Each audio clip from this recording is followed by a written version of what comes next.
Hi Grace. Today we're going to be going or doing our second lesson. Last week we did our lesson number 1, which was on time management. We were able to become more aware of the importance of time as an infinite resource that we could have. Um, and today we're going to also continue something along that still connects to time management, but now we're going to lead to how to be able to overcome procrastination. So, I'm sure that as a young student, you already know what procrastinating is, right? Yeah. Do you want to define what it is to you? Procrastinating is to leave things to the last minute. Okay. Anything else? Mm,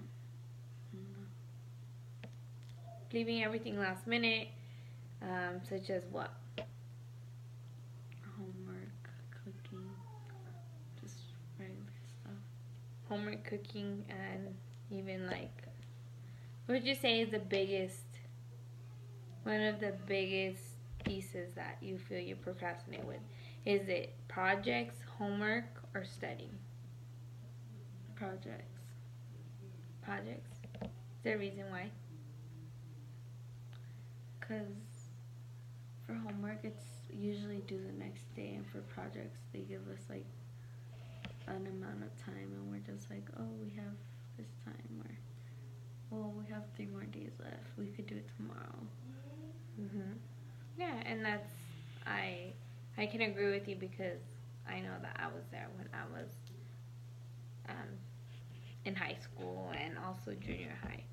So the definition the definition that we have here is procrastination is putting off what you have to or want to do. So most of the time, I want to say it's something that we have to do, not something we want to do. For example, um, even in like your own personal life, you have to go pay the water bill, for example. You know, some people can now do it online, but before people would want to do it, people still go to City Hall and have to pay for it. Um, you have to make a phone call to your insurance, and even that's something that people procrastinate and people procrastinate and oh, I'll call tomorrow or I'll call tomorrow, and eventually it becomes something that you postpone so long that, for example, they might cancel your insurance or they might put a block issue to it or something like that. So now that's another thing. So let's let's talk a little bit more on how to be able to overcome a procrastination. So the first one would be how to break tasks down. Don't finish it all in one go. So, for example, if you have a project, something that you could do is, let's say you have 2 weeks to do your project. You can get a sheet where you can time put the time that you have. For example, something like this. How many weeks you have to do it? When is it due date? This day I'm gonna do this. This day I'm gonna do that. This day I'm gonna be working on my project 10 minutes, and so forth. So eventually, that is something that can help you in the long run. Commit yourself to doing as little as necessary to make you get started. So sometimes it's just something small that you could start, and when you start something, at least now you're like, it makes you feel better. Mm-hmm. Where you're like, okay, I don't have to do as much, or I don't have to, I have at least this little piece to put off. Another example I would use is when you start an essay. What's the hardest part of starting an essay? The beginning. The beginning. Okay, yeah, the beginning and the end, but I would stick more with the beginning. So in the beginning, it is harder to be able to start, especially when you have that thesis that you have to write, just to make sure that you have a topic and what you're going to be writing your paper on. So that's one thing. I want us to go over this worksheet.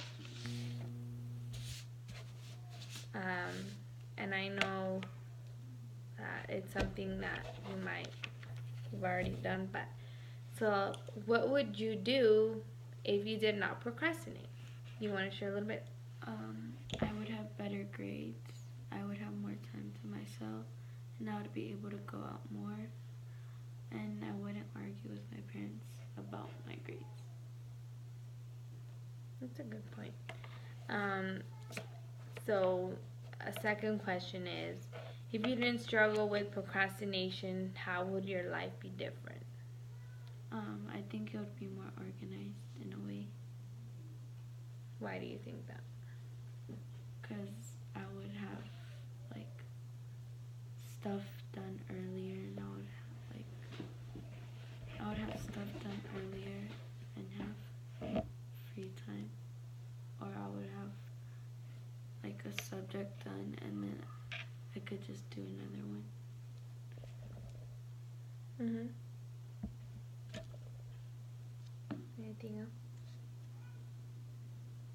Yeah, that makes sense. The more organized, the less you procrastinate, the more organized you can become. Like I said, even using a time log sheet, that might help you break down what days you're gonna do what. And also, I know like in schools they give you guys like planners, right? Yeah. So I'm sure that's something that you guys could use to help you.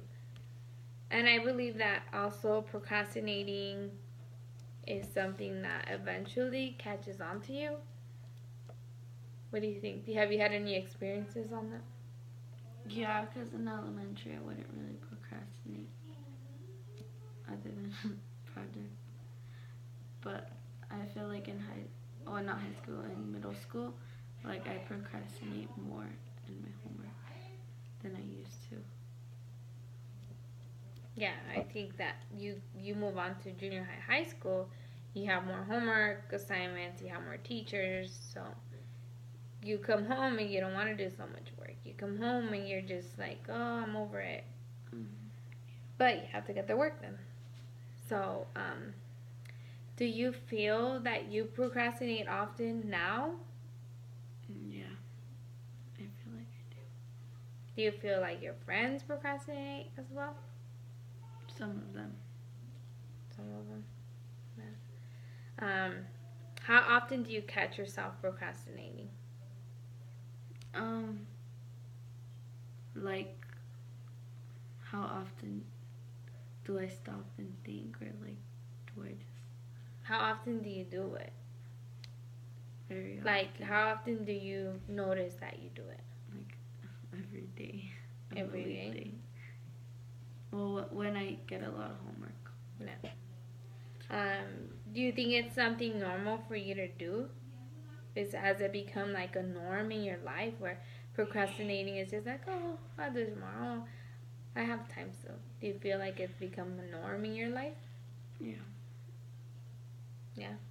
And do you feel like there could be a change where you can change that and not make your life a little easier? In the sense where you don't have to worry about, oh, I have only 2 hours to do my project. Oh, I only have 1 day to do my project, versus having a whole 2-3 weeks to work on your project.